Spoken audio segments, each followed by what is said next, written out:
As you continue to lick the boots of Donald Trump, real Americans are trying to pick up the pieces of the country that you tore apart. Yeah, Joe Biden, go ahead. I don't care about Joe Biden. I don't care about a president. I'm a real patriot who supports a real country. You support a fascist. You're a fucking punk. What? You're a punk. Sorry. Why is that? You're a punk. Why am I a punk? You don't support the troops? I am a troop. I'm a goddamn veteran. Okay, so why don't you support the first people that got killed? Who said I know? You walking around here Who set that meeting up? Fuck Trump. Who set that meeting up? Fuck you. Who set the meeting up? Fuck you. Who set the withdrawal Get up? the fuck out of here. No, I'm saying right here. You're fucking Whose president streets did. are Your streets? president did. Don't get in my face. Your president. Keep your COVID 6 feet apart. Keep your COVID 6 feet apart, you fucking fascist. Who set up? Who set up? Who set it up? Who set it up? Who set it up? I want to know who set it up. Who set it up? No. It was Trump that set it up. Who set it up? Huh? It was Trump that set it up. Who set it up?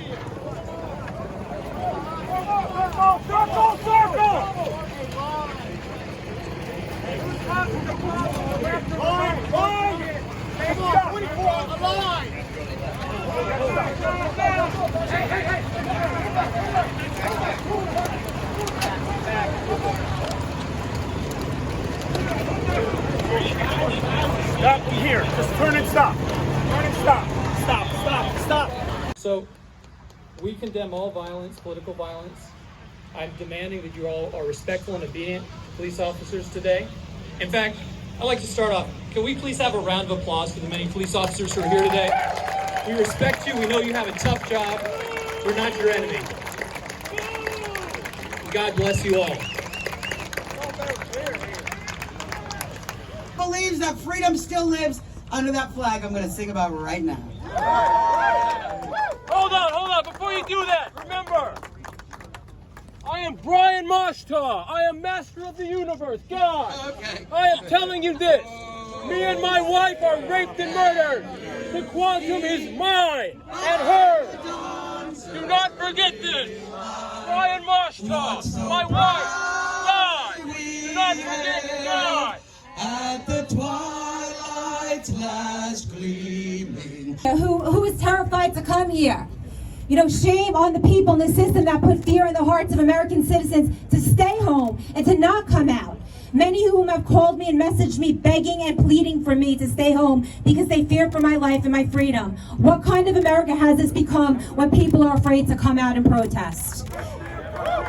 This is a peaceful protest, and before I present some information to you later on, I would like to introduce one of the family members of the detainees in DC jail who is right now, as we speak, being held in solitary confinement. Her name is Kelly.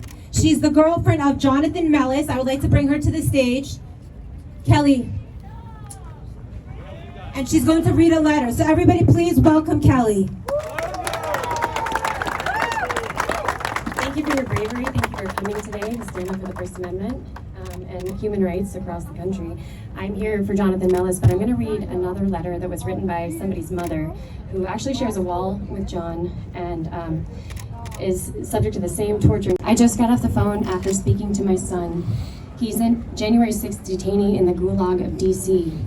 Over the months, I have heard of the horrors these U.S. citizens and veterans are being subjected to.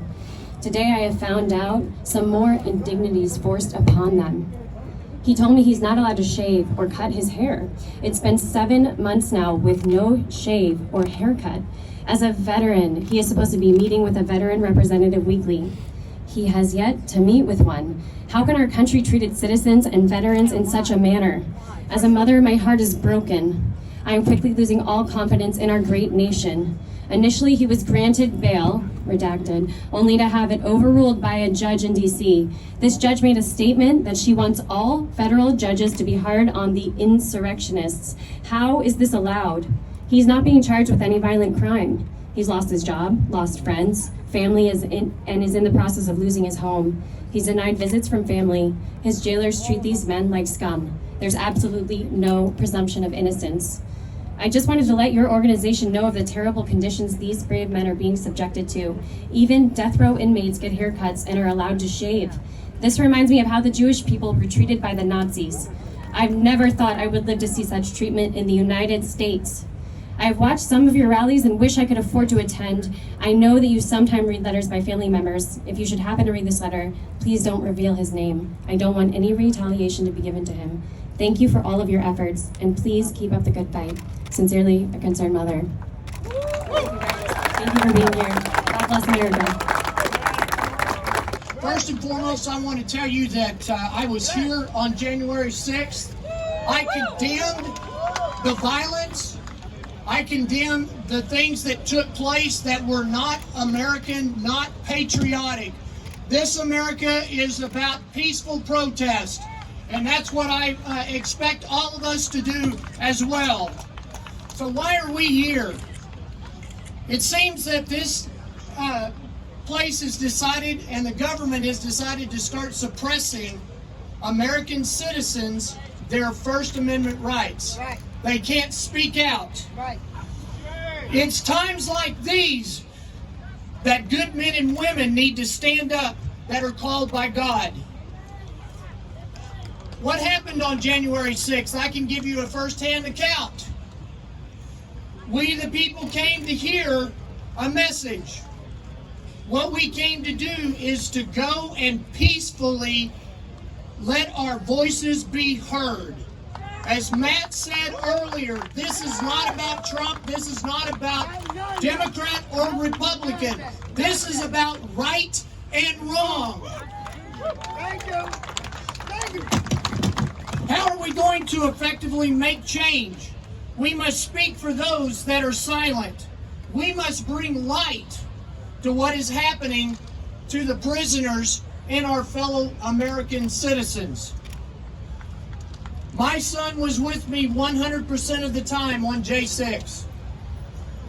When the FBI came to my doorstep and interrogated me for an hour and a half, they cleared me of any wrongdoing, that they couldn't find 1 ounce of evidence to hold me.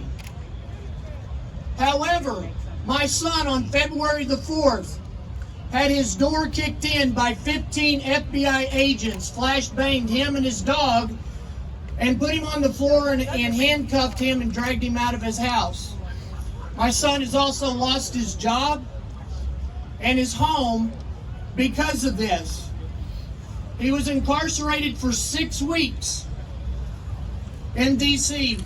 until we finally got an attorney to get him out. So he is out of the prison, but what he told me that happened inside there was the fact that they had cells with black mold on the corners, that they were not allowed to see, he was not allowed to see his attorney or his family members. He went as many days as 5 without shaving or showering. It is times like these that good men and women have got to start standing up. We need to start saying no more. God tells us this government wants to keep us silent. They want us out of the way. I will not be one of those that are going to be silent. I am not going to be afraid. I will not bow down. My name is Jeff Zink, and it's time for people like you to stand up and start talking for these people. Thank you.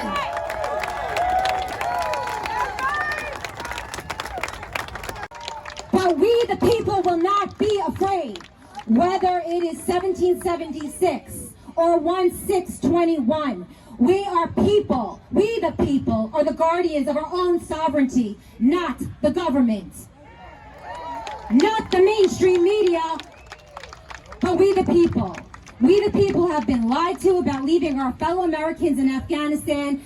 Guy came to D.C. for a redress of his grievances like hundreds of thousands of others that day, which is the right of all Americans. But the simple truth is that it's only your right if your ideology falls in line with that of the status quo. That is not what our forefathers and others have given up their all for. How dare you tell me or other Americans that love their country not to attend a peaceful protest to advocate against the abuses being perpetrated on U.S. citizens for the events of January 6th. I take personal offense, and so does everybody here. You have attacked a rally that I am co-hosting. You are directly responsible for stripping away the constitutional rights of millions of American citizens that do care and want to stand up and attend this rally, but you fear-mongered them into not coming. How could you be so heartless to desecrate our First Amendment constitutionally protected right to peacefully assemble? You have abused your platform to contaminate the jury pool by calling January 6th detainees killers and saying everyone here today is here to support killers. Nobody was killed that day besides American citizens, and that was not by any detainee. Thank you. And thank you to the mainstream media for saying this was going to be a white supremacy rally. Do I look like a white supremacist to you? I'm Chinese and Italian. I'm a feminist. I voted for Barack Obama twice. I voted for Bill Clinton, and then I voted for Donald Trump twice. That's right. I am not a white supremacist, and I am sick and tired of the narrative that people that support these prisoners and that support justice in America and freedom are white supremacists. It's a means to divide and distract us, and I'm asking you, mainstream media, to please stop dividing and distracting the American people. Please stop dividing and distracting us. We have more in common than we have different. My name is Kara Keshnova. If you want to see the video, please talk to me after the rally. I have no problem showing it to you. Thank you, Matt Brainerd. This was a peaceful, amazing event, just like he said it would be on the news. A lot of times when you guys refuse to report on. Peaceful protest, everybody. Not insurrection part 2, sorry. Thank you so much, Matt, for all you do.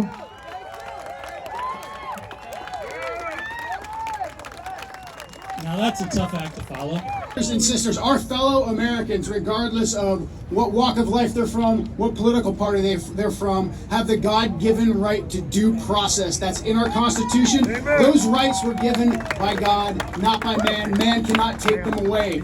But we have to fight for them like we're doing right now. We're peacefully out here fighting, making our voices heard. I'm an honor to be a small part of it. There's our fellow citizens. When their constitutional rights are taken, if we do not speak out against that, we are guilty of standing by and watching those rights erode. Make no mistake, what governments do overseas, they will do here, and they've already started.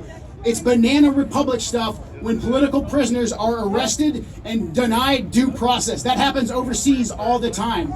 Unfortunately, we conducted operations like that when I was in Iraq serving overseas, and it did nothing but further radicalize people. It is very dangerous. Our founders gave us protections in our Constitution to make sure that those things did not happen here in America. But that is running off the rails right now because too many Americans just think that it's not their business. I'm not part of that political party, so I'll let those guys get detained and have their due process denied. That's not the way this works. This is a slippery slope, and we are on it right now.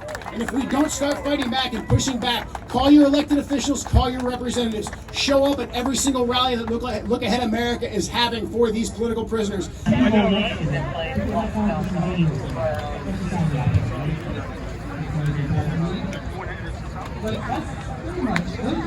we're going to do this again someday, and we're going to keep fighting. This battle doesn't end today. In fact, I think this is the beginning. This is the beginning of the America First right taking over community organizing in this country. I'm so proud of you, I could cry. I'm so proud of you all. USA! USA! USA! USA! USA! USA! USA! USA! So, God bless you all. Leave in large groups. If you see somebody walking out alone, say, hey, why don't you come with us? Lisa's here out of the District of Columbia. And I want you to stay safe. And look, again, you had to ignore a lot of people that told you not to come today. You heard it from everywhere. But I want you to go back out there and tell them that we're not giving up on this. We're not giving up on protest culture. We're not giving up on petitioning our government. We're not giving up on the First Amendment. And we're not going to be tempted by the dark voices saying that apathy and even violence are the only answers. We reject that. Amen. And you go back home and you told them you came today, and you tell them what you saw. And anybody that told you that this was a false flag attack or a trap or anything like that, remember their names and never trust them again. Hey, should we go to the anti-rally now? God bless you all. America first, America forever. Now go home, please. Thank you.